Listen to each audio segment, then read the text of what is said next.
Sur la lutte contre la corruption. Et mesdames et messieurs, nous sommes arrivés à la partie, je dirais, la plus importante de cette journée d'activité. C'est le moment d'accueillir donc les différents intervenants. Et pour les conférences et débats. Et nous allons, sans perdre de temps, accueillir l'honorable magistrate qui a fait ses preuves dans la magistrature, icône et dans cette magistrature haïtienne, qui a incarné un ensemble de valeurs. Et je dirais, ces 10 fils de Thémis qui a cherché quand même à mettre la justice haïtienne donc, sur les rails en termes de compétences, en termes d'intégrité et de loyauté, qui occupe actuellement le poste de juge à la Cour d'appel de Haïti. Elle est également professeure et à l'Université d'État d'Haïti. Maître Margaret Georges, à tout seigneur, tout honneur, le public donc vous attend. Mesdames, Messieurs, les magistrats, les membres de la presse, chers invités, c'est difficile de prendre la parole aujourd'hui pour parler de la corruption, surtout par la façon dont M. de la vient de me camper. Mais cependant, en tant que magistrat, nous devrions faire face, nous devrions faire front à cette thématique. Lorsqu'il m'a été demandé de participer au panel de conférenciers autour de la corruption, je me suis dit, mais c'est quoi ça? Mais entre-temps, je me suis dit aussi, mais c'est important que ce soit nos autres magistrats qui parlent de ce fléau. Car bien souvent, on entend parler de magistrats corrompus, de juges corrompus, etc. Donc toujours est-il qu'il y a ces reproches qui nous reviennent sans cesse. Donc, ce n'est pas aisé pour moi d'intervenir sur cette thématique. C'est comme s'il nous a été demandé de mesurer l'aune à laquelle nous vendons la justice. Alors, la question qui se pose dans une démocratie, est-ce que la justice est à vendre? Donc, heureusement que nous ne sommes pas nombreux, mais malheureusement aussi parce que tout ce qu'on va dire là devrait en fait... C'est pour toute la chante de la magistrature. Donc, faisons-y face. Étant donné que nous avons choisi d'être là, nous allons en parler à cœur ouvert. Ce sera un dialogue. Alors, moi, personnellement, j'aurais privilégié le dialogue, vu la proximité à laquelle nous sommes ici, et aussi, vu le fait que, avec les collègues qui sont ici, nous avons soit été à la faculté de droit ensemble ou bien occupé des fonctions dans les mêmes tribunaux éco. Bon. Et donc je voudrais, lorsque je vous pose des questions, dans la mesure où vous avez des réponses, si vous voulez intervenir et m'arrêter à ce moment-là, on pourrait faire le va-et-vient, un dialogue. Donc, en réalité, tout le monde est au courant qu'il y a le processus de certification qui se fait.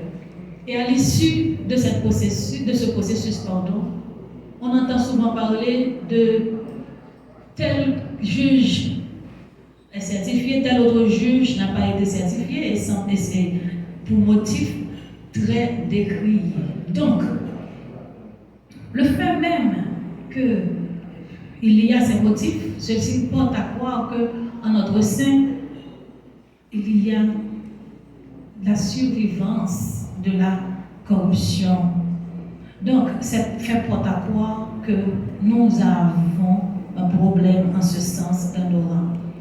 Donc, cette pratique mine la confiance des citoyens, affaiblit les institutions et contribue à désintégrer en quelque sorte le corps de la magistrature et aussi l'état de droit, parce que nous sommes un des piliers de l'état de droit.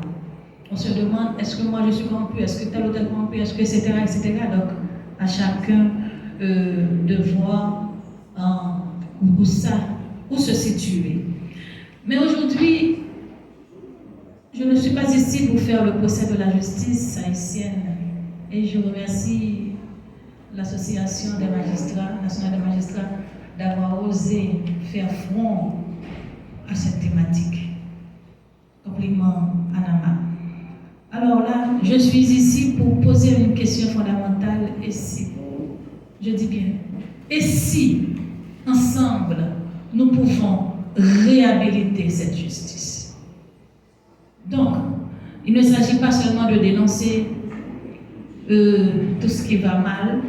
Il s'agit aussi, et moi c'est dans cette perspective que je me situe, il s'agit de préférences imaginées, de reconstruire la confiance et surtout d'inspirer un changement au niveau de la magistrature. Parce qu'en réalité, on demande beaucoup aux magistrats. C'est quelqu'un qui a fait des études de droit. Ils sont pour la plupart des mastériens, des docteurs et peut-être des doctorants en cours, etc. Ce sont des gens très instruits. Comment imaginer un tel tard au sein de ces gens comme ça, des gens comme ça?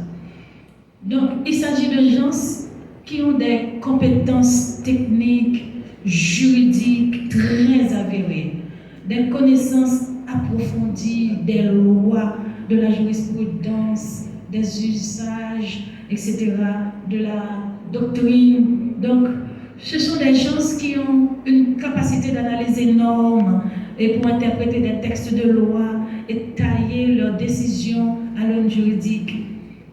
Donc, ce sont des gens, pour la plupart, dont les décisions ne sont jamais remises en cause, soit à la Cour d'appel ou à la Cour de cassation. Comment parler de corruption à l'intérieur d'un monde pareil?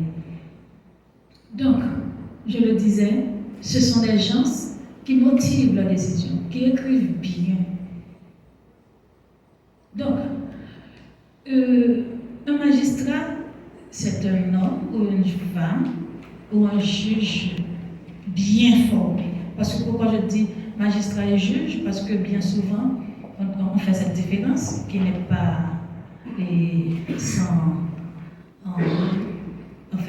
qui est quand même nécessaire parce que certains sont sortis de l'école de la magistrature et certains sont entrés par introduction directe dans la magistrature pour devenir juge.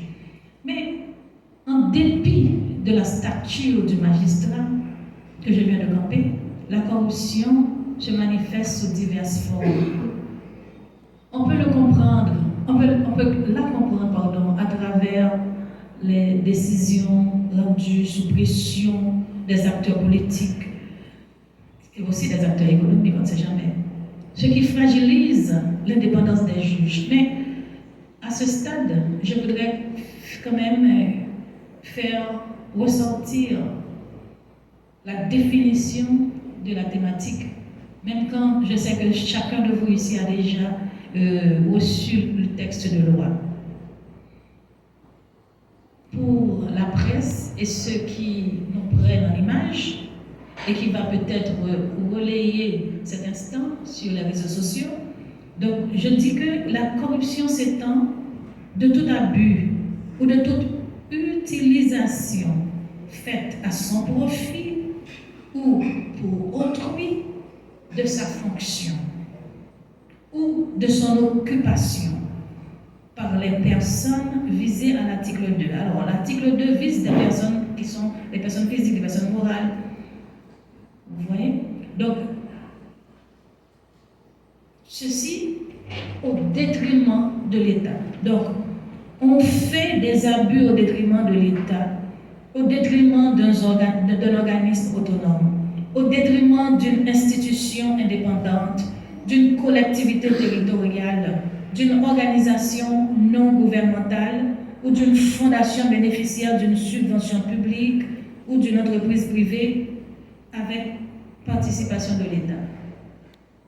Donc, au sens de cette loi, on entend par administration publique l'ensemble des organes, des institutions, les services publics créés par la Constitution et les lois de la République répartis en administration d'État, en administration des collectivités territoriales.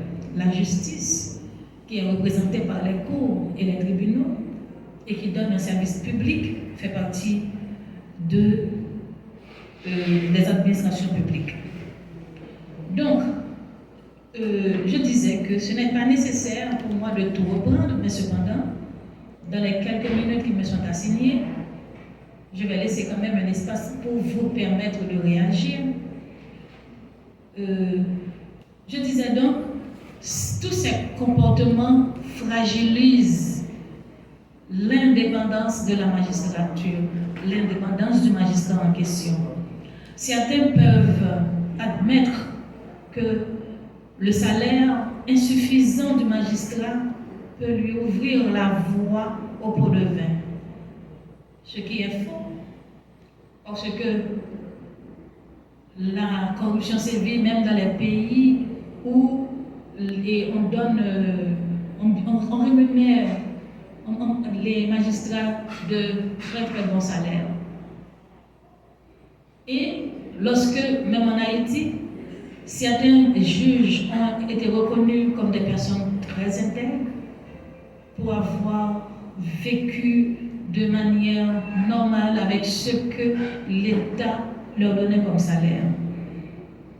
Les effets dévastateurs de cet état de fait sont comprises en une injustice flagrante, la perte de confiance citoyenne et un sentiment d'insécurité généralisée. Alors, comme je disais tout à l'heure, je suis là pour inspirer. Inspirer, c'est-à-dire voir comment nous pouvons nous en sortir. D'autres pays avant nous ont été rongés par la corruption et ont réussi à redresser leur système judiciaire. Prenons par exemple l'exemple de la Géorgie, qui a mené une réforme radicale dans son système judiciaire en instaurant des audits indépendants, une rotation des juges et une augmentation significative des salaires. Peut-être qu'eux, ils n'avaient pas le comité de certification. Nous avons ce comité. Donc peut-être que dans les années à venir, tout ce que nous déplorons actuellement ne sera que lettre morte. Peut-être aussi qu'ils n'avaient pas alors on dit, il n'y avait pas un système d'audit indépendant, parce qu'actuellement, grâce à l'ULCC, à l'UCREF, etc., toutes ces institutions qui font les audits un peu partout, que ce soit dans l'administration privée, et publique, dans les ministères, etc., auprès des gens qui sont les hauts placés, dans les anciens ministres, etc. Donc tout ça, ce sont des mécanismes qui sont mis par l'État pour enrayer le mal qu'est la corruption. Le Rwanda, quant à lui, avait misé sur une tolérance zéro face à la corruption, accompagnée d'une surveillance constante par des organismes indépendants. Donc, on surveillait, ils ont mis des observatoires, et ceci a aidé jusqu'à ce que le Rwanda actuellement peut dire qu'ils n'ont pas de corruption chez eux. Ces exemples montrent que la volonté politique, combinée à des réformes courageuses, peut faire la différence.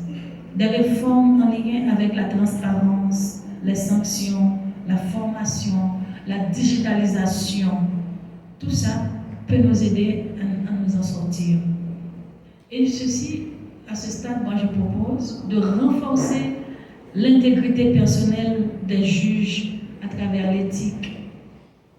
L'éthique et la déontologie. Nous avons un ouvrage que le CSPJ a mis à la disposition de tous les magistrats de la République, la déontologie du magistrat. L'éthique qui est un mode de régulation des comportements basé sur la maîtrise de surtout sur les valeurs co-construites et partagées. À travers l'éthique, le magistrat peut se poser des questions, peut rentrer en délibération avec lui-même pour comprendre les actes qu'il va poser face à telle ou telle situation. Il y a toute une dynamique que lorsque on met en avant l'éthique, pour vous réfréner à avoir des comportements répréhensibles de manière à donner une autre image de vous, une autre image à la société de vous et aussi une autre perception. Car c'est la perception que les autres ont de vous, parce que bien souvent, et nous l'avons entendu tout à l'heure par Maître Dudré, bien souvent les gens disent du mal de tel ou tel magistrat, lorsque en réalité c'est pas ça. C'est tout